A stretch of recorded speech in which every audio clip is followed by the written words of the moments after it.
Mother Teresa को उनके निधन के 18 साल बाद 2016 में तत्कालीन पोप ने संत घोषित किया। तब मदर टेरेसा के दूसरे कथित चमत्कार की पुष्टि होने का दावा किया गया था। मदर टेरेसा के पहले चमत्कार का दावा 1998 का था और यह पश्चिम बंगाल की एक आदिवासी महिला मोनिका बेसरा की बीमारी से जुड़ा। मोनिका बेसरा के बारे में दावा था कि उन्हें गर्भाशय में ट्यूमर था। उसने कई अस्पतालों और डॉक्टर्स को दिखाया, लेकिन ट्यूमर बढ़ता जा रहा था। फिर वो मदर टेरेसा की मिशनरीज और चैरिटी में गई। वहां पर उन्हें एक दिन मदर टेरेसा की फोटो से तेज रोशनी निकलते हुए दिखी। इसी शाम को मोनिका बेसरा ने मदर टेरेसा की फोटो का लॉकेट पेट पर रखा और प्रार्थना की। उस रात मोनिका बेसरा को महीनों के दर्द से पहली बार निजात मिली। अगली सुबह जब मोनिका बेसरा उठी तो उनका ट्यूमर खत्म हो चुका था और वो मदर टेरेसा के चमत्कार से ठीक हो गई।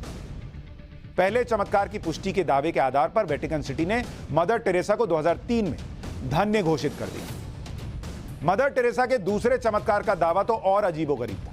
यह दावा 2008 का था। यह ब्राजील में मार्सिलियो नाम के एक व्यक्ति की बीमारी से जुड़ा था। मार्सिलियो के बारे में दावा किया गया कि उन्हें मल्टीपल ब्रेन ट्यूमर्स थे। इसका पता चलने पर उनके सिर के पास मदर टेरेसा की फोटो रख दी गई और उनकी पत्नी रोज मदर टेरेसा से प्रेयर करती थी। इसी बीच मार्सिलियो के ब्रेन में फ्लूइड भरने से जब वो कोमा में चले गए और ब्रेन से फ्लूइड निकालने के लिए डॉक्टर सर्जरी की तैयारी कर रहे थे, तब सर्जरी से आधे घंटे पहले ही मार्सिलियो को अचानक होश आ गया और वो पूरी तरह से ठीक हो गया। उसके ट्यूमर्स खत्म हो गए। मार्सिलियो की पत्नी के दावे के मुताबिक मदर टेरेसा की प्रार्थना से मार्सिलियो ठीक हो गया। वेटिकन ने इस चमत्कार की पुष्टि करके मदर टेरेसा को संत की उपाधि दी। इन चमत्कारों के दावे के बारे में भी सवाल उठे। जैसे आदिवासी महिला मोनिका बेसरा के बारे में उसका इलाज करने वाले डॉक्टर रंजन मुस्ताफी ने कहा था कि पहली बात तो उसे कोई ट्यूमर था ही नहीं, बल्कि उसे एक सिस्ट था जो लंबे समय तक चले टीबी के इलाज की वजह से अपने आप ठीक हो गया था। यह डॉक्टर ने कहा।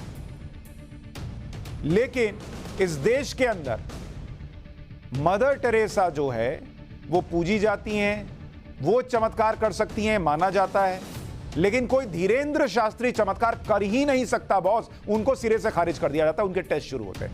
ये क्यों है, मैं ये जानना चाहता हूं।